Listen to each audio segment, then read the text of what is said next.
This is a sermon from Hounslow Town Church. We meet every Sunday at 9:45 in the Arts Center, located in the Treaty Center on Hounslow High Street. For more information and resources, please visit hounslowtownchurch.org. You're here a visitor this morning. We don't often talk about divorce, but the reason we're talking about divorce today and marriage and gender and sexuality and all these topics that are so controversial in our society today is because that is the passage that God has for us right now. And Mark, as we've learned, it's the gospel of the life of Jesus. It really is divided into two halves. The first half of the book asks the question, who is this Jesus? And Peter tells us in the middle of the book, he confesses that Jesus is the Messiah. He is the Christ. And the second half of the book then asks this question, what do you then make of him? What does it mean to be his follower? What does it mean to be a disciple? And what we have today really is a case study on that very topic. What does it mean to follow Christ in our lives, in our marriages, in our relationships? And this case study is an interesting one. It's on divorce. Jesus' teaching on divorce is helpful, and we'll look at that. We will consider that. But I want to say, really, as a preface to that topic, that I know that there are some here today who perhaps have been divorced. Others are married, and perhaps their marriage is in a place of tension. Maybe you're considering divorce. Others here are perhaps happily married, and others perhaps are single and want to be married. And so I recognize that this topic can be one in which it may, I don't like the word trigger, but it may trigger in you, it may stir in you emotions, which, because our time is short, I won't be able to address all of those things. But as always, I want you to know that if you would like further advice or further teaching or further discussion about these things that we talk about, please come to me afterwards. Ring me, email me, text me. I'd be happy to talk about those things. But how I want to handle this passage, this topic of divorce, really is in the way that how Jesus handles it. He does teach on it, but he uses it to show us a bigger picture, a greater picture of what it means to be committed to him, what it means to be his follower. And so our text, it guides us in this way. And what we see in verses 1 to 5 is that these Pharisees, I'll explain who these people are, but they're coming at Jesus to test him. And they're coming at him with excuses of why they wouldn't follow him. And so I want to consider that first. What are the excuses people have to not follow Jesus? And secondly, then what Jesus does is he addresses those, but he takes us to the bigger picture. He paints a bigger and greater story. And so we see the reasons why following Jesus is always best. And lastly, in verses 13 to 16, we see what we need to do to know Jesus and to follow him. So firstly, let's consider the reasons to not follow Jesus. The excuses, not the reasons, because I don't think there are good reasons, but the excuses people make to follow Jesus. You know, maybe you're here this morning and you've not yet committed your life to Christ. This passage is going to ask you, what's your excuse? What's your reason? What reason do you have that holds you back? In our passage, it begins in verse 2. Well, it begins in verse 1, but we'll go to verse 2, in which Jesus is encountered by the Pharisees. These were the religious leaders of the time, and they've come to test him.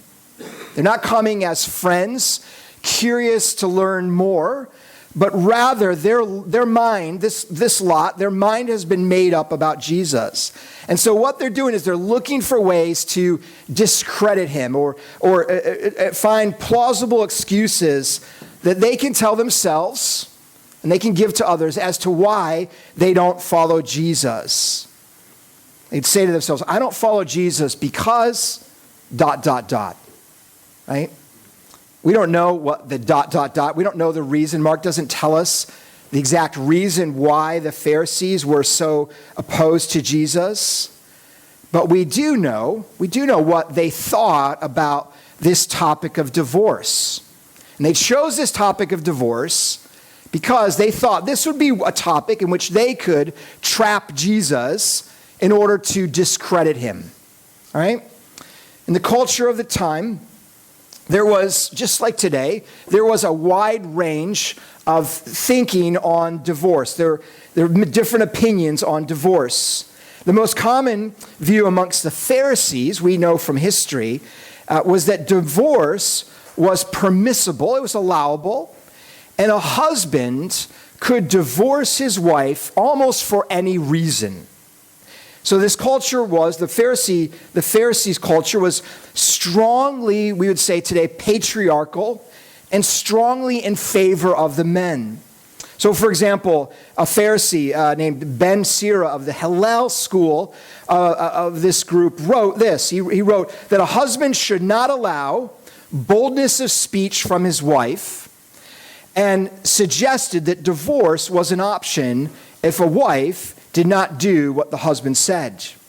The school also said divorce was permissible if a husband found another woman more attractive. So divorce was an option if really for any reason the wife did not please her husband. And it was quite possible that these Pharisees who came to Jesus to ask this question about divorce, it's quite possible, in fact, it's probable that they held to this view. So that's one view that was in the culture. Another view, there's a group called the Essenes. And they held to the view that divorce, under any circumstances, was not allowed. And so divorce, then, as it is now, was a controversial topic in the culture. And because it's controversial, really, it's the ideal topic to bring to Jesus to try to trap him and to try to discredit him. If Jesus didn't hold to what the Bible taught, then they could discredit him and say, Jesus, you're not with the Old Testament. You're not with the Bible. How could you be a prophet of God if you don't go with the Bible? So they could do that. But they also, if Jesus gave an answer which was not popular in the culture, and we've already seen, well, not in Mark, but in the Gospel of John, we already know from John that John the Baptist challenged the king, Herod, on divorce, right? And what happened to John? Well, he was killed because of his view on divorce. And so they thought, well, if we can get Jesus to go that way, maybe we could off Jesus, right? And so they're coming with the view to trap him. And what Jesus does, what he does here is he answers the question, but he opens up their mind to see something more bigger, something more beautiful on a topic that we know is controversial. And they come with divorce, and what he does is he addresses the whole spectrum of controversy. He talks about sexuality, he talks about gender, and he talks about marriage. And we know in our culture today, those things, even today, are incredibly controversial. It was a hot topic then, it's a hot topic now. And Jesus, he doesn't hold back, but what he does is he paints a beautiful picture of what God has done and is doing in all of in this whole spectrum of life. So they're coming, this group is coming at Jesus with reasons not to follow him, with excuses. And how about us? What are our reasons that we have that we don't want to follow Christ? What is it that we don't like about Jesus, the teachings of the Bible? We say, look at that. These followers of Jesus, the Bible says this. I can't trust Jesus. I can't follow him because of this teaching. What's the reason? What's the reason? I don't want to get too far ahead of ourselves in the passage. This is really the third point of the outline. But at the heart of the reason, the heart of any reason why people do not follow Jesus is they don't want to trust him with their life, like little children who trust their parents. That's the model of faith that Jesus gives us. A child who trusts their parents. In other words, people who have excuses to not follow Christ, they don't want to entrust him with their lives. They don't want to let him have control and be Lord over their life like a child is to a parent. This, for me, was really clear when I was in university. I went to a university in which there are very few followers of Christ, and I was one of the few, and I would get in debates with my friends. Many of them were atheists and didn't care for Jesus at all, and they would come at me with all these, to them, intellectual reasons. They thought strong arguments for why they wouldn't fall. They would say things like, well, the Bible's been changed, the Bible's not true, and God, there's no way that God could exist. Science just proves that it, and all those sort of intellectually sounding arguments. But if they were intellectually honest, I would call them to go on a journey with me. And for those who were honest, would go down that journey. And we together would explore these claims and the claims that they would make. The Bible's been changed, or science discredits religion, right?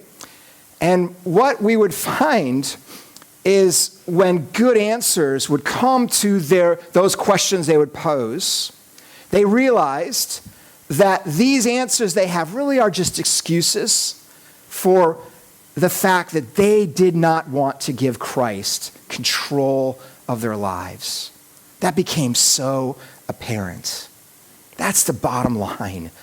The bottom line excuse for why we don't want to follow Christ. We may have all these surface reasons, but the bottom line, we don't want to give him control.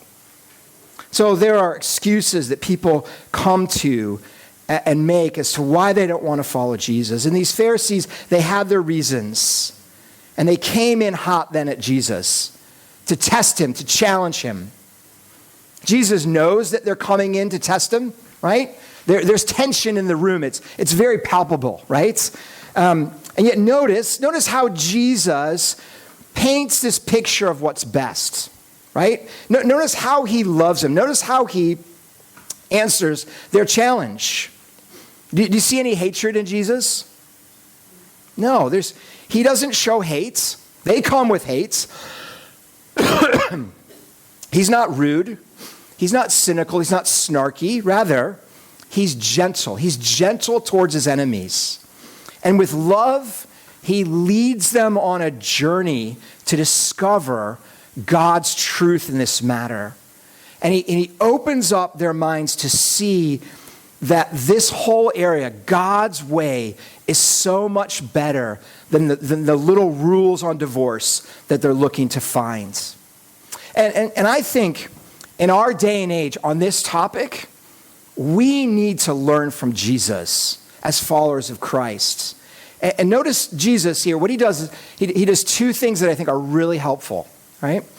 Number one, he does not affirm their view of divorce and gender, sexuality, and marriage, right? He doesn't say, I'm going with you lot, right? He doesn't affirm them. The world in which we live in today wants us to affirm what it has to say about these topics. Jesus doesn't affirm them. Instead, he restates God's plan on this topic. We would learn well from Jesus on that point. But at the same moment, he doesn't affirm what they have to say, he also doesn't affirm hatred towards those with whom he disagrees, right? Again, in our culture today, we're told if you don't affirm what we believe about these things, then that means you hate us, right?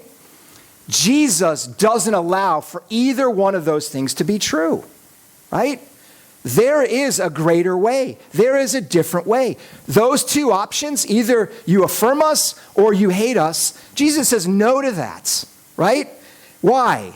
Why? Because love, his way is love. He shows us something better.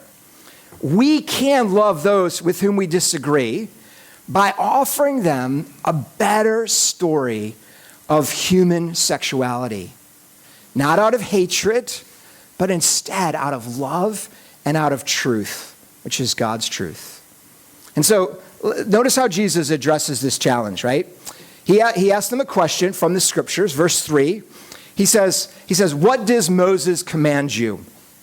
Now, Moses was the author of the first 5 books of the Old Testament, Deuteronomy, and in Deuteronomy was the 5th book. In Deuteronomy 24, it's there that Moses teaches on divorce. And then Jesus in verse 5, he gives us a divine commentary on what Moses wrote. So anytime we have a later book of the Bible or Jesus talking about what happened earlier, that's always really interesting, right? And what he says here in verse 5 is that God allowed those verses, Moses to teach those verses. He allowed for divorce, which was permitted in certain circumstances. In Deuteronomy 24, verse 5 here, it says, because of your hardness of heart, he wrote this commandment. In other words, God doesn't want divorce, but in Deuteronomy, he allowed it because he recognized that as humans, we have hard hearts and we will go our own way against God's way. And unfortunately, because of our hard hearts, because of sin, marriages unfortunately can, and marriages unfortunately do break down. And so God has permitted divorce, but he doesn't want it, right? He allows for it when there's been an absolute tragedy in a marriage, but that's not his design.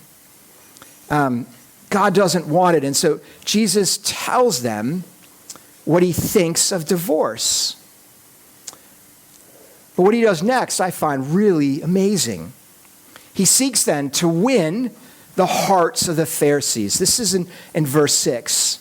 He shows these critics of him why God's way is so much better in all things related to gender and sexuality and marriage and divorce than whatever was on offer at the world in that time. And for us today, it is certainly true. His way is better than whatever is on offer today. And he gives us these reasons, right? Reason number 1, we see in verse 6, it's from the beginning, right? Verse 6, from the beginning of creation, God. So reason number 1 why God's way of marriage is better is that marriage is the design. Marriage is the design. It's the plan, right? God who made us, the God who knows us best, the one who designed our bodies, who shaped our emotions, who knows our hearts, who knows what it means for us to be fulfilled and to be satisfied and to thrive, who knows what it means for us to be humans, he made a design. Think of the story of Genesis. If you've read Genesis chapter 1, there's lots of blessing, of benediction, right? 6 days, God said, he made this, and then he said, it was good. And then he made this, and he said, it is good, right? He made this, he said, it's good. 6 times. Then he made Adam, and he said about Adam, you are very good. Turn the page, Genesis 2, right? And there's the first not good. And the first not good was that Adam was alone, right? That there was not a complementary partner in Adam's life to help him accomplish all that God had intended Adam to do. And so we see, and so of course then out of his very body he made Eve, right? And there was the first marriage. And so Genesis in chapters 1 and 2, and in this verse right here in Mark, we see God's design, his plan for marriage and for sexuality. The one who made us tells us how we are to live. Guys, this is really important because have you ever tried in your life to do something against the design of the designer, right? Have you ever said, yeah, I'm not going to follow the rules. I'm going to go my own way. I've done this a couple times, well, many times in my life, but one that comes to mind. My wife has a bunch of sweaters, yeah? I don't know, wool sweaters, I suppose. And on the label that I never bothered to read, because I don't read these things, there's the design and the label that has instructions from the designer that says, do not put in the tumble dryer, right? Well, I couldn't be bothered to read that, disregarded the design, threw said really nice black sweater into, that fit my wife, put it into the tumble dryer, and out comes a sweater that was completely shrunk down, right? That absolutely did not fit her. We had to give it to my 10-year-old daughter. It fit her just perfectly, right? And I did this not once. She had two. I messed up the first one. We bought her a second one, same one. I did it twice the second time, right?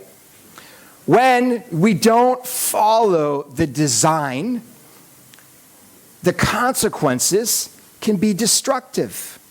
And so when it comes to things like marriage and sexuality, we need to follow the design. And here's the design for us. It's laid out as clear as day in these verses in Mark and in Genesis chapter 1 and 2. So the reason, number one, he gives us marriage is a design.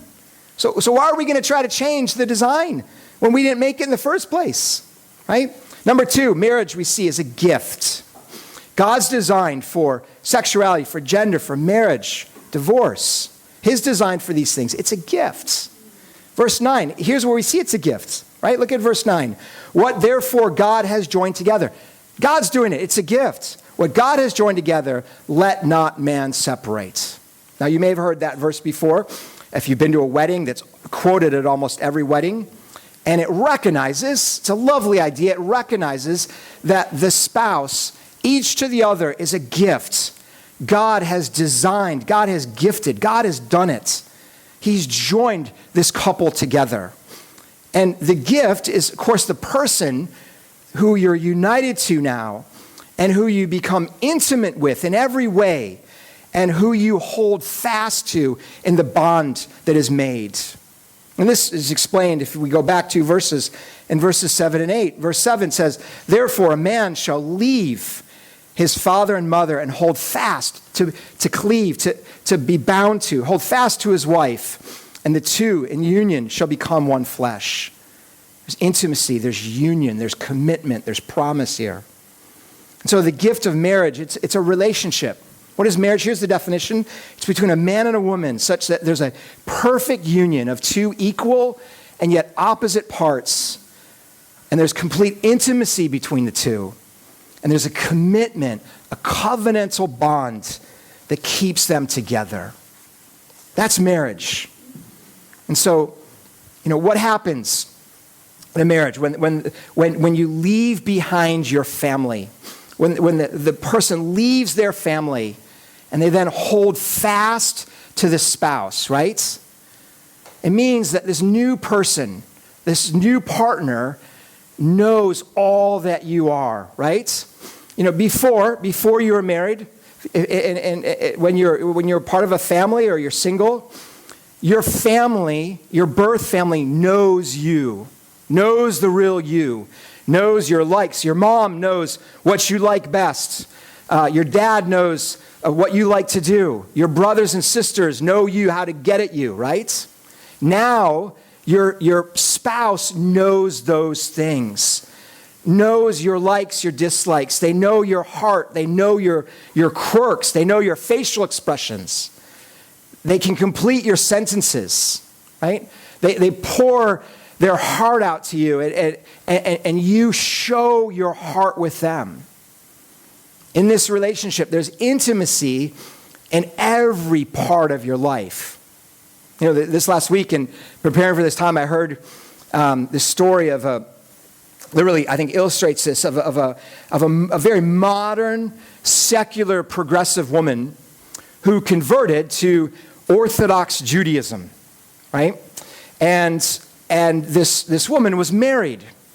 And her friend who was not Orthodox Jew, very secular, came to visit her and was surprised to learn that her friend, who's now Orthodox Jew, always covers her hair, right? Never lets her hair down for anyone, except for her husband, and only in one place, in their bedroom, right? In their bedroom, no one is allowed, not even their children, right?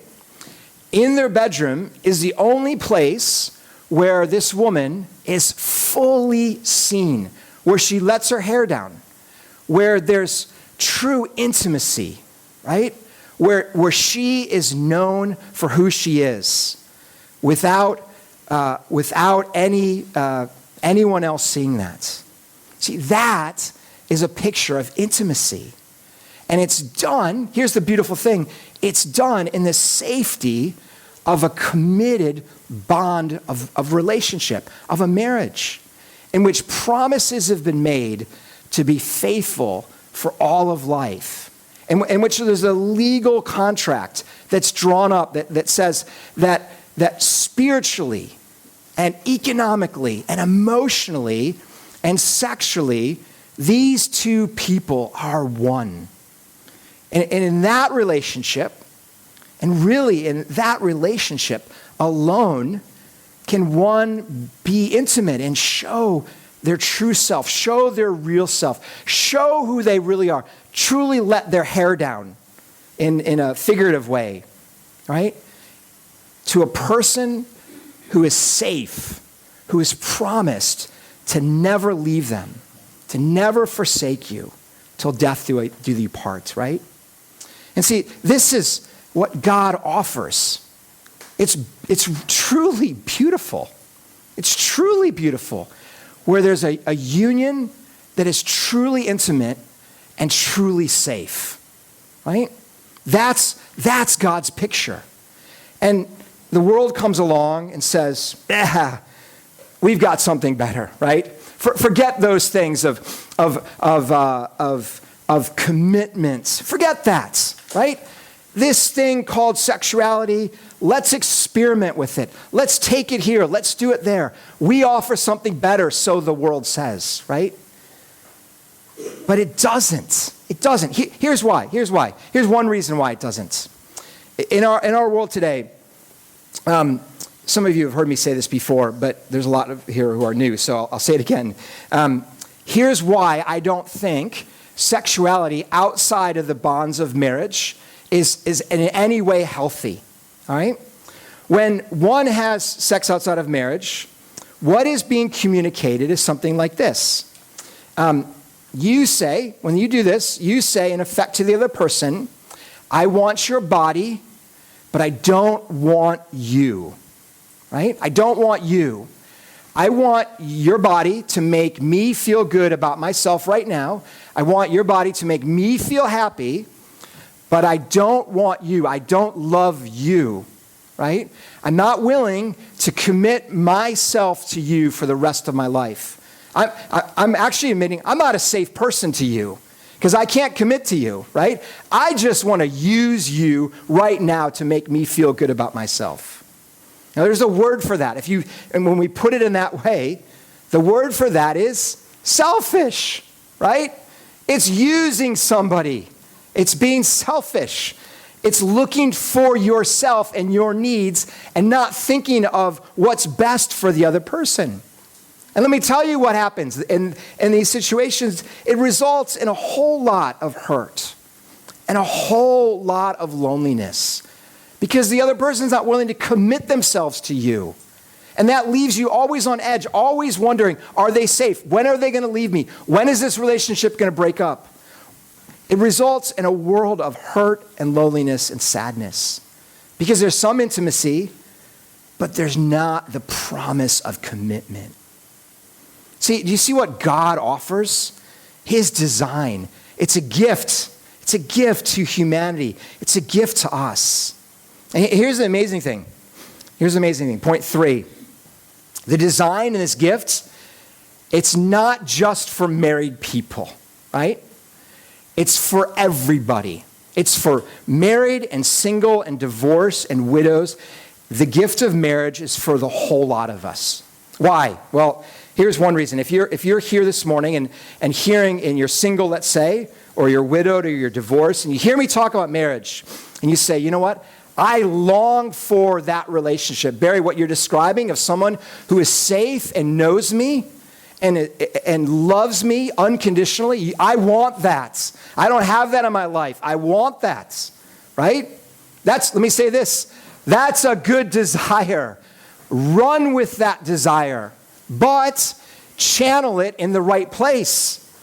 And if you're here this morning and your marriage is on the rocks, let's say, and you say, I want that in my marriage. What you're talking about, a safe marriage, that this other person is committed to me. I'm not sure my spouse is committed to me, and I can be intimate with them and be vulnerable with them, and there's love. I want that. I don't know if I have that.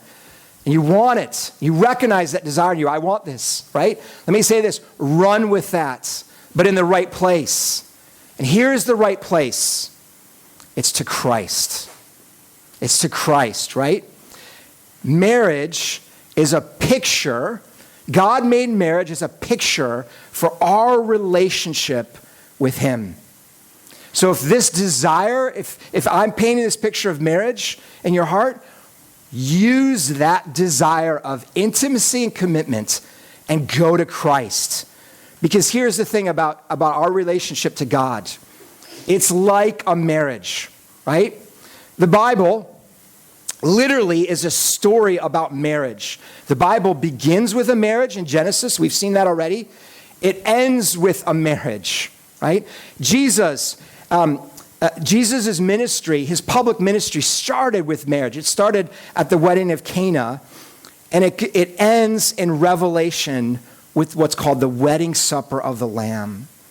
See, the Bible says that marriage is a picture of how God has united himself to us and is intimate with us, in which he knows us fully, and we can know him.